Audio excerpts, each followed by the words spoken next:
예, 안녕하십니까. 예. 오늘부터 팟빵에서 오후 4시에 매주 금요일마다 보수들의 합창, 최대집 회장이 매주 나오고, 고정으로. 저도 매주 나오고, MC 장원이 이제 이 사회를 보는 뭐 그런 프로그램이 생겨서 제가 이 10폭을 이제 금요일은 매주 12시 반에 할 수밖에 없을 것 같아요. 다 내년 총선 때까지는 아마 이 프로그램이 유지될 것 같기 때문에. 그래서 무조건 이제 10폭은 12시 반에 한다. 그렇게 생각하시면 될 겁니다. 그래서 뭐 지금부터 한 40분 정도 뭐 좀 할 텐데, 이 용인 의원 문제하고 지금 오늘 이 발표가 된 태블릿 PC 조작 관련 민주당에 보낸 공문, 요 두 건을 제가 주로 설명해드리고, 그리고 또 이 위안부 문제가 터졌는데, 역시 윤석열식 사격은 어쩔 수 없다. 잠시 이 보수 개돼지들을 속일 수 있어도 국민을 계속 속이지는 못해요. 저는 이 위안부 문제가 결국 터질 게 터졌다고 생각하는데, 요거 좀 짚을까요, 먼저? 어제 위안부에 대해서 한국 고등법원이 일본 정부의 배상 책임을 인정해버렸단 말이에요. 그렇게 되니까 일본은 당연히 주일 한국 대사를 조치를 했다. 판결 매우 유감인데, 위안부 문제는 이 징용공 문제보다 훨씬 더 이게 이 뜨거운 화약고여서 이거 잘못 컨트롤하면 이거 무조건 죽게 돼 있거든요. 그래서 윤석열도 징용공 문제는 대충 법원 판결을 대충 짓밟으면서 어떻게 야합을 해서 한번 해보려고 했는데, 윤석열이도 위안부 문제에 대해서는 입을 열어본 적이 한 번도 없어요. 선거 때는 그 가짜 위안부 이용수 끌어안고 설치더니 아예 지금 모른 척하고 도망다니는데, 그러는 상황에서 결국 법원이 이 일본 정부의 이 위안부 배상 책임을 인정하는 판결을 내렸단 말입니다. 이게 일본은 애초에 이 재판에 참여 안 했기 때문에 이거는 고등법원이 됐잖아요. 이용수가 항소를 하지 않는 이상은 이거는 그냥 그대로 인정되는 건데, 이용수는 지금 만세에 부르고 있으니까 당연히 상고 안 하겠죠. 상고를 대법원에. 그럼 이거는 확정이 되는 거고, 지금 지난번에 그 징용공 문제하고 똑같지 않지. 더 크지 이거는.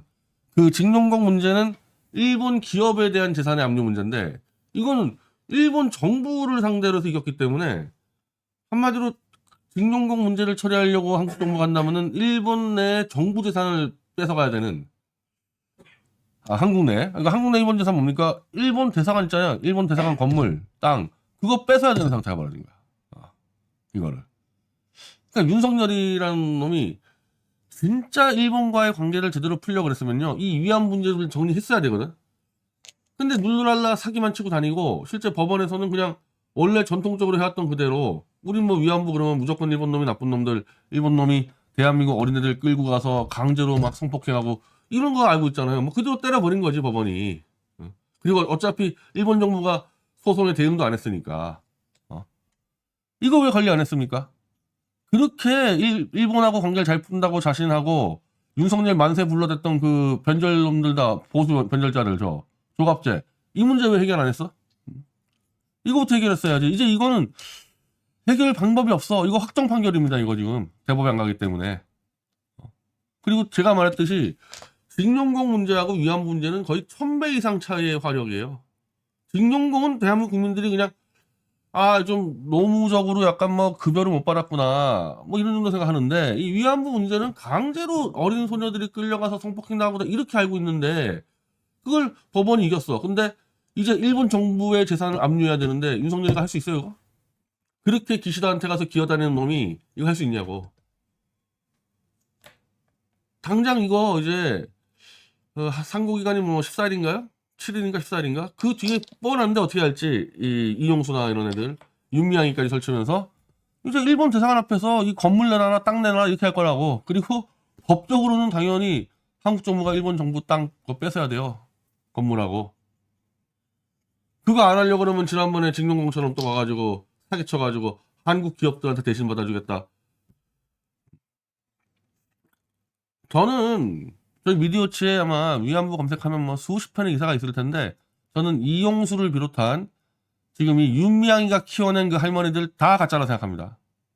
그 사람들의 인터뷰들을 다 분석하고, 그 사람들이 지금까지 해온 말들, 말 바뀌는 것들 다 적어보면은 이 사람들은 강제로 끌려가서 지금 자기들이 주장하듯이 강제로 당한 사람들이 아니에요. 다 사연이 달라.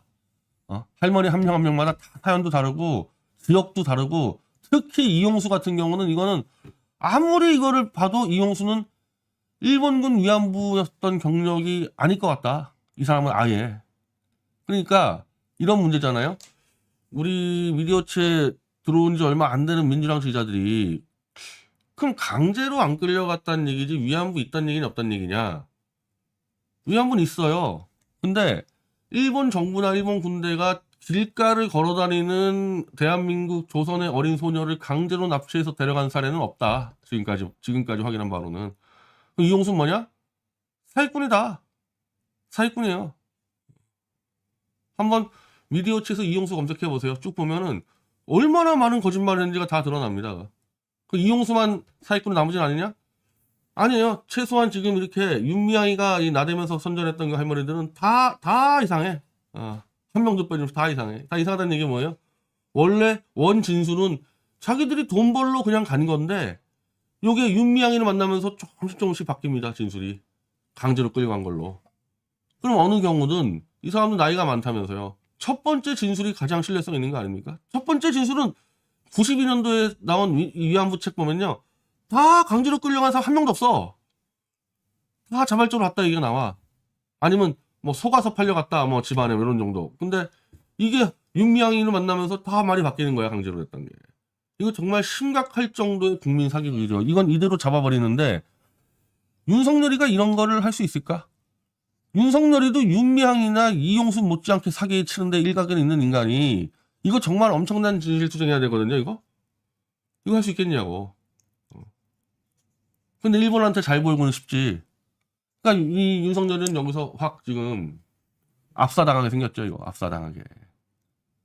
윤석열이 입으로 국민들 앞에 기자회견하면서 이용수 이거 다 사기였다. 우리가 조사해 보니까 일본 정부한테 우리가 배상할 거 없다, 배상받을 거 없다. 이렇게 얘기를 할 수 있어요? 윤석열이가? 실제로 국민들에게 진실을 알려면 그렇게 얘기해야 되는데 그렇게 얘기하는 놈이냐고 윤석열이가. 근데 일본은 너 똑바로 얘기해야지 협박을 할 거고, 윤석열 어떡합니까? 도망가야지. 그래서 제가 지난달에 월간 하나다에 일본 보수는 윤석열을 즉각 손절하라 했을 때 내가 위안부 문제를 얘기했거든요. 이거 폭탄이다. 이거 폭탄. 이거 윤석열이 이거 하나 해결 못하고 무슨 뭐 친일이 뭐니 얘기 떠드냐 이거. 이건 제대로 걸린 거죠.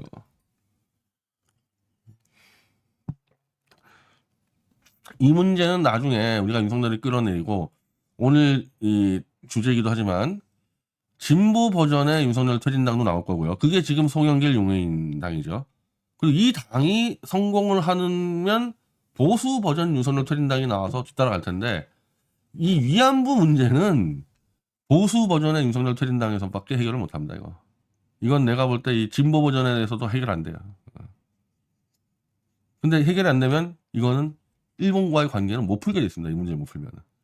그나마 오바마의 협박으로 아베가 넘어가서 위안부 합의해서 100억 내놓지 않았습니까?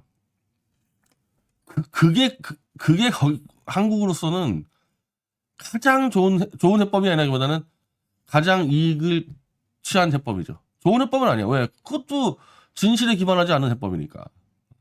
그냥 시끄러우니까 오바마가 야 니네 둘이 좀 대충 좀 싸우지 마라. 중국도 크고 있는데 둘이 잘해봐. 이래가지고 억지로 만든 게 위안부 합의거든요. 그래서 그것도 못 지키잖아 지금 이제. 여기서 얘기할 때 야 위안부 합의하려고 일본 정부가 100억을 냈는데 그 100억 나눠주지 않았냐. 받은 사람 있어요. 그러면 다 개별적으로 또 소송 들어오면 이거 어떡하라는 얘기야 일본 정부는. 여기서부터 또 걸리잖아요. 이게 너무 처음부터 복잡하게 꼬여 있어가지고 이 문제는 정말 단칼에 그냥 확 매듭을 끊어버릴 정도로, 한마디로 예를 들면 최대립 정권이다 이거잖아. 최대립 정권, 이거 정권 날릴 각오하고 이거 그냥 해야 돼요. 그렇게 하지 않으면 이거는 해결이 안 되는 건데 윤석열과 변절자들이 그렇게 해결할 수 있냐는 거예요. 저는 우리 촛불 태극기 연대가 그래도 이제 굉장히 신뢰 있게 왔기 때문에 난 이 문제에 대해서 촛불 쪽에 있는 사람들이 굉장히 시비 걸었다는 거야. 이 문제에 대해서 싹 다 데리고 나왔으면 좋겠어. 딱 다 데리고 나와서 국회 잡아서 한번 1박 2일 동안 한번 끝장 토론해 봅시다. 누구 말이 맞는지. 편견 없이 진실 그대로 보면요. 지금 여러분들이 알고 있는 영화나 드라마에서 본 위안부는 가짜고 사기다. 그거 인정 안 할 수 없을 거예요. 그거 궁극적으로 나중에 인정해야 돼요, 그 부분은. 언제까지 그렇게 사기치고, 그것도 이건 국제 사기잖아, 이거 국제 사기. 어떻게 버티겠어요, 이거.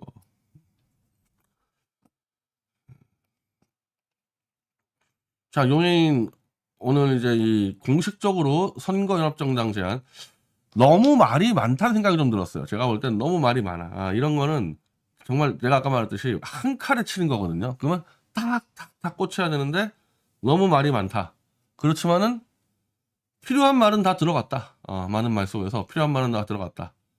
제가 이용해인 의원이 잘 짚었던 게 이 얘기 잘했어요. 이거. 왜냐하면 내가 소영길 대표한테도 얘기했는데 신당 떠들지 말고 빨리 보여줘야 되는 게 이준석이가 지금 이 다음 달까지도 저 신당 가지고 지금 이 사기 노름 하기 때문에 사람들이 신당에 대한 피로증에 이제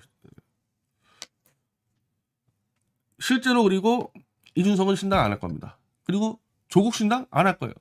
안 할 건데 계속 신당 얘기만 나오니까 이 사람들이 진짜 신당 나올 때 외면할 수가 있기 때문에 요 문제 이준석의 주판론을 끝내겠다고 잘한 거고 이준석에 비해서는 훨씬 더 구체적으로 선거연합정당이 뭔지를 잘 제안했죠. 선거연합정당을 제 방식으로 정리하면은 윤석열의 반대만 해서는 안 되고 용해인 의원 표현이에요. 윤석열과 반대만 하면 안 되고 아예 이거를 멈추게 해야 된다.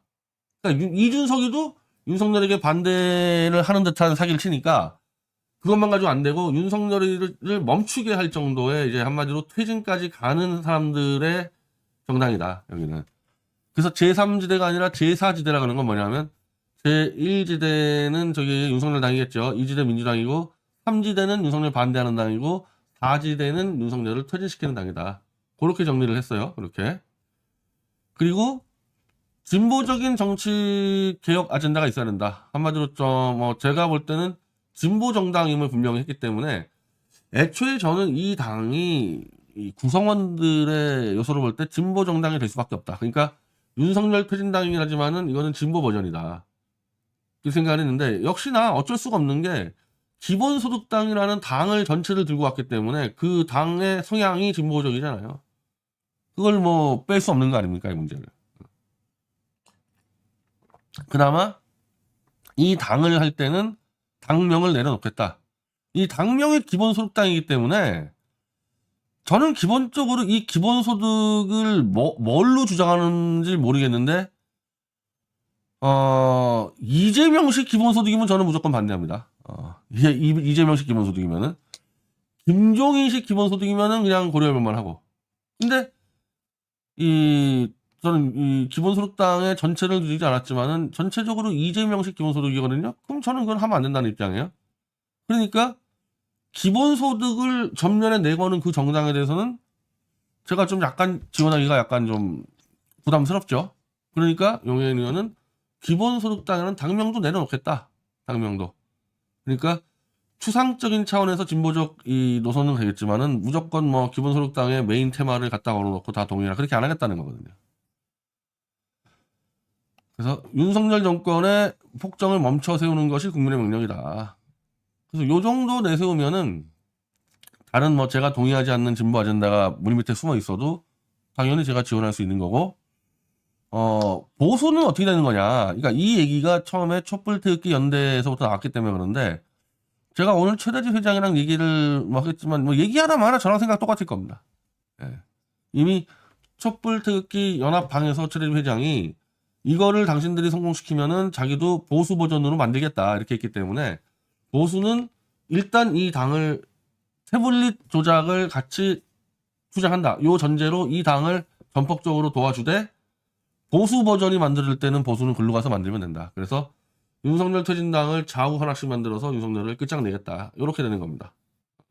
그러니까 예를 들면 제가 송영길 대표랑 자주 다니다 보니까 이거 송영길 변희재 신당 아니냐.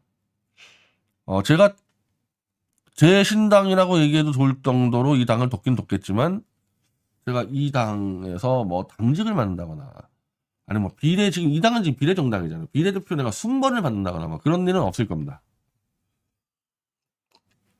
근데 한동훈 문제가 있어서 한동훈이 만약에 막 12월 초에 지역 선거를 나가겠다고 막 선언하면은 저는 불가능하다 보지만 그렇게 되면 저도 맞불로 들어가야 되거든요. 그러면은 아직 보수 버전의 이 당이 안 만들어졌기 때문에 이 당의 이름 가지고 저는 들어갈 수 있다 생각하는데 오전에 송영길 대표가 서울에서 얘기하는 거 보니까 이 얘기를 하더라고. 변희재 같은 사람이 한동훈 지역구 들어가서 민주당하고 같이 경쟁하다가 한동훈이가 당선되면은 그건 어떡할 거냐.